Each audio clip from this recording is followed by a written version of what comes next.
So by far and away, the most anticipated film of the year for absolutely every single person on the internet is the remake of The Crow, and I have no doubt it will be beloved by everyone who sees it.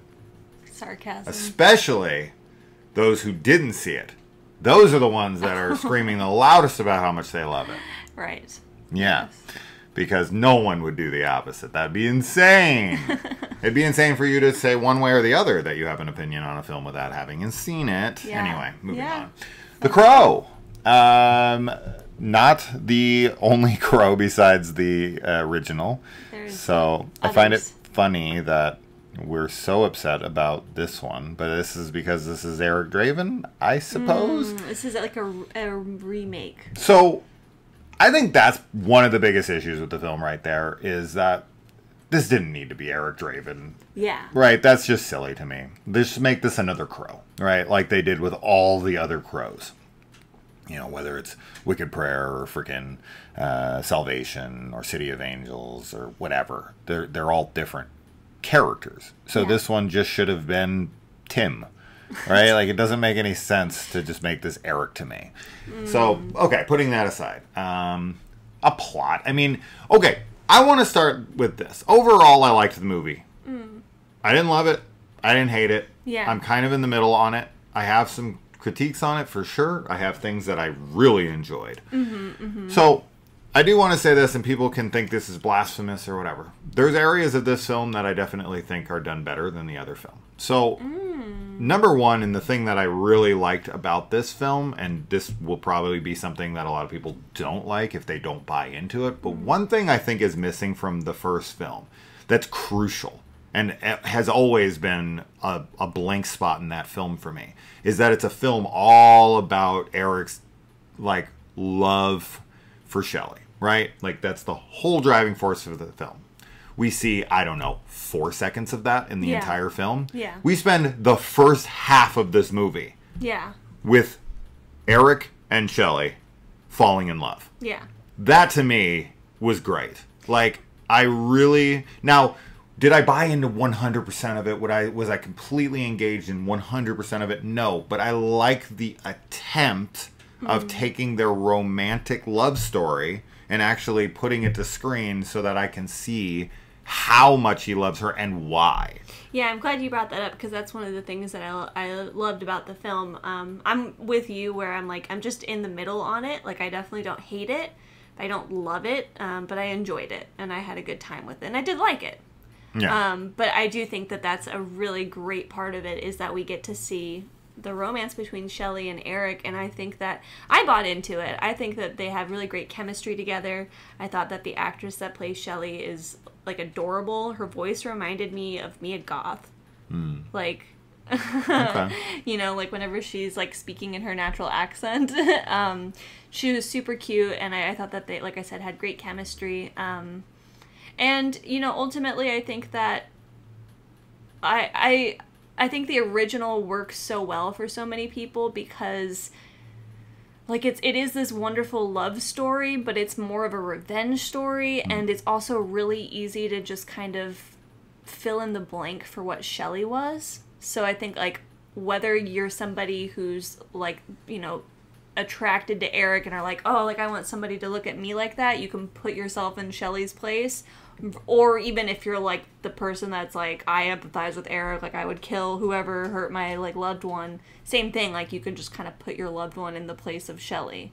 You know what I mean? And so I think that's why it works so well. Yeah, I get that, but I still want to see the romance. No, yeah, but I agree. Yeah. I think that that's something that works amazingly in this. And, yeah, I mean, as far as, like, the other thing that I think both of us probably loved was there's a, like, in the last act, there's, like, an action fight sequence that was pretty gory and brutal for the movie. Yeah. The opera fight scene. Which was really cool. I really liked that. Great. Yeah, it was great. One of my favorites, like, really, action sequences of the year. Yeah. So yeah, I don't know. And then there's definitely other stuff that I'm like, I don't really like that. But the big thing too is that I also agree with what you were saying about they could have just made this a totally different Crow. Like, it doesn't necessarily need to be Eric and Shelley. I don't think this needs to be a Crow movie at all. They go in a totally, like, it is not, like, the only things that are the same, aside from maybe some homages to the original, is just that it's Eric and Shelley and there's the Crow and the resurrection thing. You know what I mean? Like, the rest of it is all totally new and different. What I find interesting here is this is an interesting, what's the word I'm thinking of? Dichotomy between one film we just watched and this film. So, the people who are the naysayers against Alien Romulus is that it's too derivative, right? That it's too much. It's just the greatest hits album of that film, of the franchise, right? They just took everything from the franchise and put it into one film, boiled it down into one movie. I get that criticism. I just liked the movie, so, you know, I vibed with all of that, and I'm fine with it. But then you have this film where it's like, it's too different for people, right? So where is that fine line balance that makes people happy? I honestly don't know what that is. I mean, in one way, I think maybe they should just not remake movies, right? Like, I think that's probably their best bet. Yeah. But because they're IPs and because these movies will make a ton of money, right? Like, Alien Romulus is killing in the box office no matter how many, you know, whiny bitch boys are crying about it online, saying it's too much like whatever movie. They're still going to it. Yeah. Right? So, like, if you want them to... it drives me insane that people continue to keep crying about remakes and sequels, but it's the only fucking movies they support. Yeah, right. Like, we talk about 1,000 other films on this channel that are very unique, very original, and no one fucking watches those videos. Yeah. They have like 200 views. Yeah. But then we cover the film that everyone's like, I don't want this to exist. Yeah. And those videos get 5,000 views. And why are they bringing back another Michael Myers? So, all of those, right? Anyway, but so I find that interesting. But also, as far as Bill Skarsgård goes here, is he like anywhere near the level as Brandon Lee? No, not even close. He's a totally different Eric Draven, though. He is, but I'm not some purist. I don't give a shit, right? As much as I enjoy the first film, even if it was my favorite film of all time, I am not a purist in any way, shape, or form. If they want to remake a film 5 fucking times and try 17 different imaginings of something, I don't care.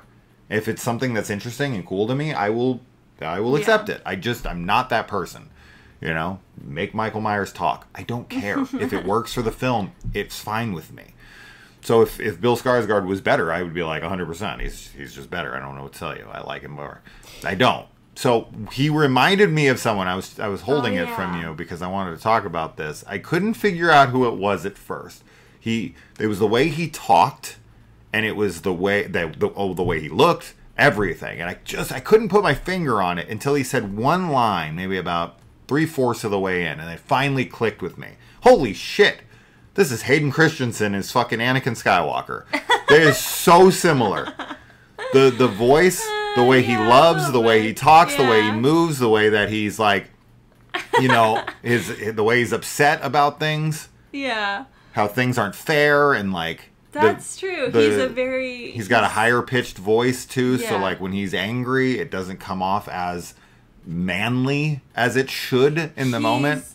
I killed them.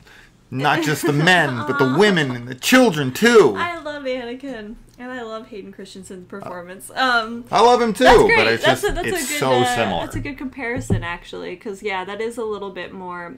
You know, like Brandon Lee is so iconic as Eric Draven. Like I'm very glad that they did not try to just be like, all right, now act like Brandon Lee. Like we're gonna make you do it because they've already tried that in other Crow movies, right? Yeah. Like it doesn't work. He just had.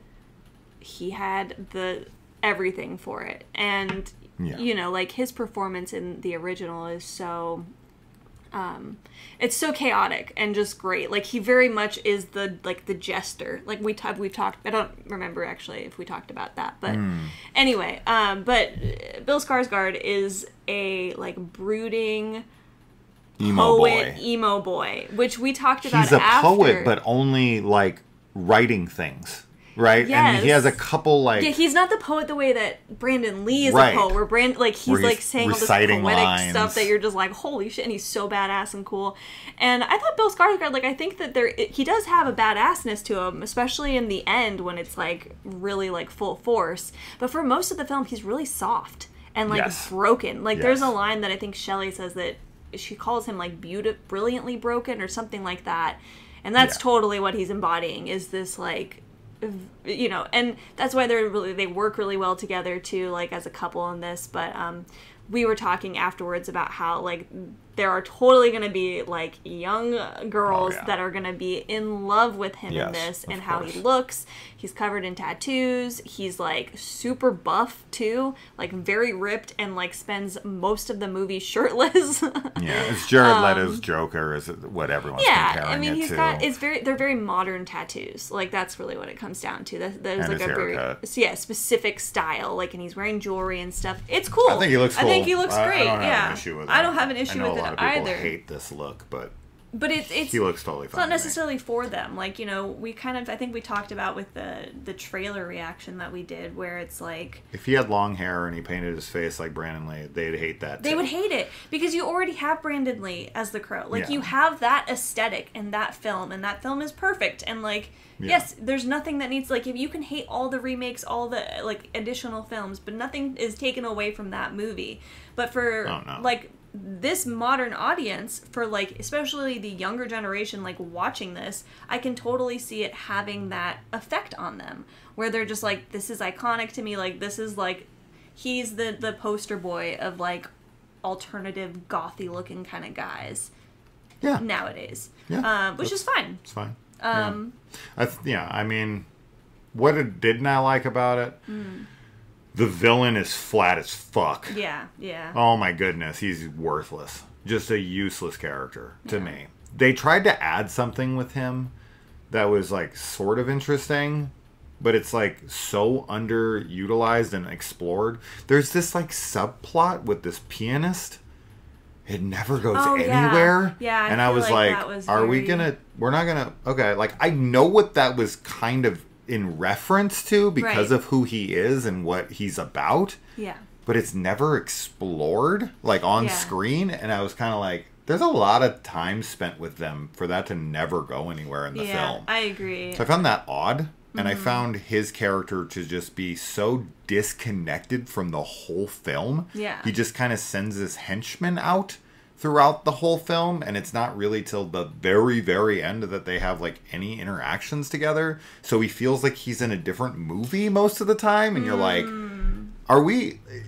there's no showdown of like, he's there, so he's the target, and he's like, yes, he's the kingpin, right, that he's trying to get to, but there's just such a disconnect to them that the eventual meeting of them, there's no build-up for it to me, because there's no animosity that we've ever seen between them. We just know that he's got to get to the final boss eventually. Well, and the other thing with that, because I totally agree, I think that the villain is like probably like the worst part of the movie. And on top of that is that all of the henchmen have no personalities. Like, you know, in the original, they're all like, and you're 100%. Just like, like, you're get them, right? All the villains. All the villains in this are literally just like bodies to go through, and they have no personalities, no nothing. So it's, you know, they try to do something with one of them at the end, but it's just the blonde hair chick, it's just not enough. And as much as I love that opera scene, like the fight sequence there, and think it's great,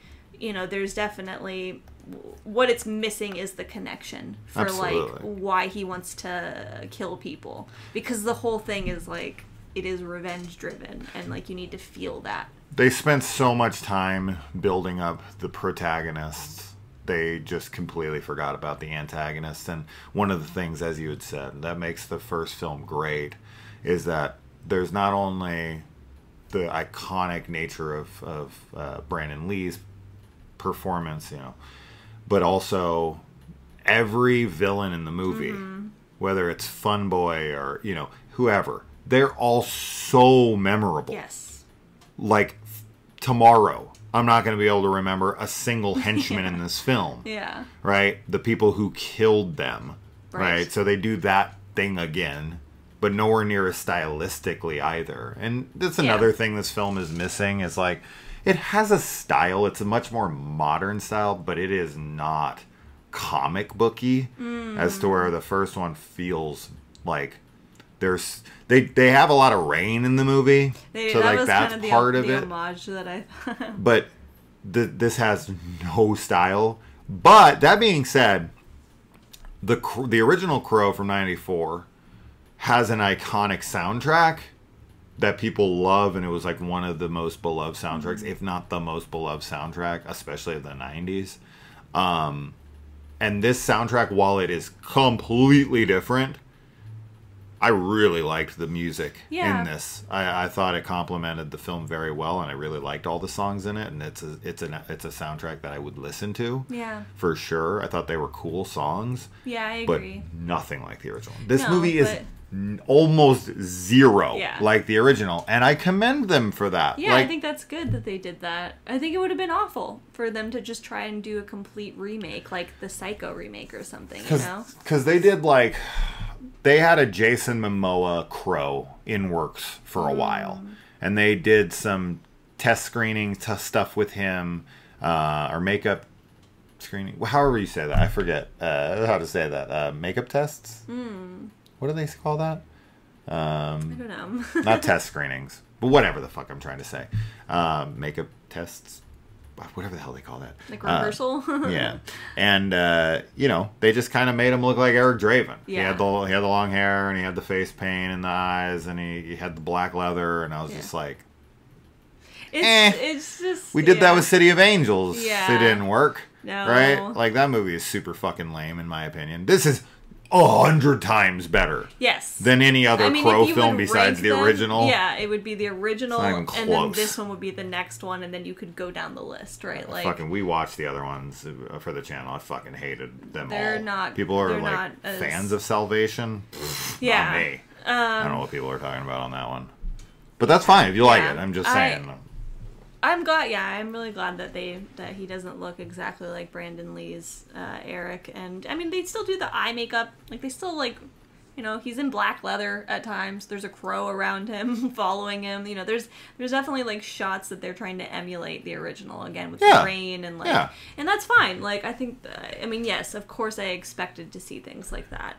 There's also another added element here that I thought was cool, and it kind of reminded me of the one episode we watched of the television series, because we did start that. Oh yeah, but then we were Stairway to Heaven, and there's a. He goes into the afterlife, we'll say. I liked that addition. That was cool. Yeah. I don't like the actor that was in there much. I thought his performance was really off, silly. I found his acting to be kind of off and lame. And I didn't love Bill Skarsgård's performance throughout. There were moments where I really liked him, and then other moments where I was like, you're not, I don't know, I feel like you're kind of phoning this part in. So he was uneven for me, but there were moments when I really liked him. Towards the end, he was the best. Like in the last, when he gets into the final showdown, and for some reason, all of a sudden now he's got a man voice, and he's got a deeper voice, and he feels more intimidating. And I was like, yes, where the fuck was this the whole movie? But it also kind of makes sense to the movie because of how he's introduced. And the love story between them was way different than I expected it to be. Oh my God, yeah. I thought they were going to be in love from the beginning. Right. Right? And that's not how, we get to see them meet. Yeah, which is really cool. The way they meet and all that's very cute. Yes. And you're going to buy into that or not. And I'm going to say this for sure. This I'm 100% positive on. If you're not liking the romance... If you're not vibing with them and their connection, you're gonna fucking hate this movie. Yeah, that's everything. That's just everything to the film. So if you're not feeling their romance and you're like, oh, I don't like her, I don't like him, I don't like them together, I don't like this vibe, you can just walk out of the fucking theater. Because I would come back for the opera fight scene because I think that shit's awesome and it should be seen. Last thing I'll say for me is that you can do whatever you want, obviously, but this is my own personal opinion. don't waste your time sitting on the internet and bitching about movies that you haven't seen, or bitching about movies in general, but especially movies you haven't seen. I don't understand. I don't understand what compels people to want to be negative to be cool. I was talking to Lee from Drum Dums about this a little bit, because he also liked the movie like we did. He didn't love it, and he's like, The Crow's his favorite film. So this was like iconic to him, right? Halloween and The Crow, those are like his two personal favorites. So he's the kind of guy that would be like, I would think he would be like, no, this is blasphemy. But he was like, no, it was entertaining. I disconnected and I went in with an open mind. But we were talking about it, and I told him, the same mindset that people have towards this kind of stuff feels like the mindset of like bullying someone in school. It's all about like status. It's all about like picking on someone who you don't know anything about. You've never spoken to this person. You know shit about them. But someone in the school who's cool has deemed that person unsavory. And so for you to feel cool as well, you jump on the bandwagon of picking on that person to elevate your status and to feel better about yourself. Yeah, and that's how it's the same mindset of like, everyone's hating on and dunking on this movie. And even though I haven't seen it, I want to get in on this. And I want to also be noticed. But like, to me, if you guys ever notice, I don't really have any interest in talking about movies that I didn't like. I just kind of say my piece and I'm done with it. And when people love it, I'm like, cool. I don't care. Yeah, it's a really elitist mindset to take, to be like so against things that, I don't know, that other people are into or could be into.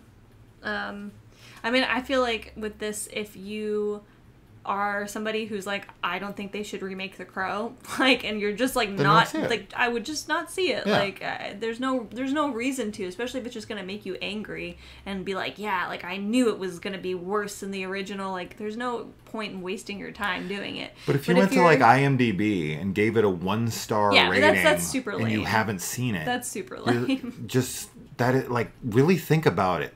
Yeah. What are you doing? Yeah, it doesn't accomplish. I mean, like, why are you letting it affect you? Yeah. Like, who gives a shit? Don't go see it. And don't talk about it. The more you talk about it, the more it gets talked about. Then the more that people see it, then the more inclined they are to make a remake or a sequel. Yeah, so you're kind of like working against yourself with the ideas to be like, I want to show them how angry we are about this. But if you're somebody who's open to remade films and, like, again, you're interested in, like, just checking it out. Yeah. Then I think it's worth it. I think it's an entertaining movie, like, and it's fine. Like, it'll be fun to compare and contrast it, because, like we said, like, it is, if anything, very different from the original. So you, I mean, you know the outcome to an extent, like, you do know what's going to happen, with Shelley and everything, but, like, you also don't know 100% because there is something different that happens at the end. Yeah, like, it's not exactly the same. Totally different. It's so you should totally different. You can go in and compare and contrast it. The ending's wildly different. Yeah. Yeah, no, this movie is totally different in almost every way. Yeah. Like, there's some comparisons to be made here and there. As you said, there's little homages. The story, like, framework, small bits of it are the same, but by and large, this film is wildly different. Yeah. But yeah, and also, like, on that point one last time here, there is a difference to me, personally, about arguing for a film that you like and you want to make others enjoy versus you hate and you want others to hate them too. One has a very vindictive nature to it because you're wanting people to dislike something and have a bad time and change their opinion when they enjoy something, as to where on the flip side of that, it's like you're trying to illustrate to them why someone could like it and maybe benefit them. Because don't we all want to like the movie we watched? Like, it's a waste of time if we didn't, right? It's kind of like, shit, I wish I wouldn't have watched that movie because now I feel like I wasted my time. But if I can change your opinion into liking it and maybe even rewatching it and being like, oh, shit, I actually really like this movie now. It happened with me with a few films over the years where I was like, hating on it. Not hating on it actively, but in my head, like in the in the memory banks, I'm like, I don't like this movie. Enjoy a film. Absolutely. So there is a difference. So for anyone who's gonna be like, You argue for people liking movies. Yeah, because I want them to enjoy themselves. Yeah. You want them to hate their time, right? So it's like, it's a completely different thing, just so that we're clear on that. But yeah, if you can, if you're somebody who's like, I just want to go and see, you know, a new spin on this. I don't have any preconceived notions. I don't really care. I like Bill Skarsgård. I just want to see someone come back from the dead to kill a whole bunch of people. And I'm up for whatever. Then yeah, you should check this out. If you're someone who's like super opposed to this movie, then don't see it. Yeah. And stop like looking. And last thing, this is the last Is it? thing. I promise this is the last thing. You've said that. I've said this before on the channel, but I'll continue to keep saying this. If all you're looking for is validation, in your opinion, and for people to agree with you, I promise you, there are 1,000 videos currently online that will parrot everything you want them to say. Yeah. This movie has a ton of hatred videos for it. Go there. You don't gotta be here. This is a channel that tries to be as fair and balanced and positive as we can be. If we hate a fucking film, Strangers Chapter 1, holy hell, Yeah, I mean, don't get this one We started. talk about movies that we hate for sure, but But you know how many times you've mentioned Strangers Chapter 1 since we've seen it? 0 fucking times. unless it comes up in conversation. Because you don't care. No, I don't. And if people like it, like, cool, I'm glad. I really am glad. I don't mean that, like, dismissively. I know. So, I just find it's such an odd thing to me. Like, if you don't like it, move on. I'm going to sit here and talk about Halloween Resurrection for the rest of my life. I don't give a fuck. And if you love it, wonderful. Yeah. That's it. Yeah, I liked it. That's it. The Crow. The Crow. All right, guys. Bye. Bye.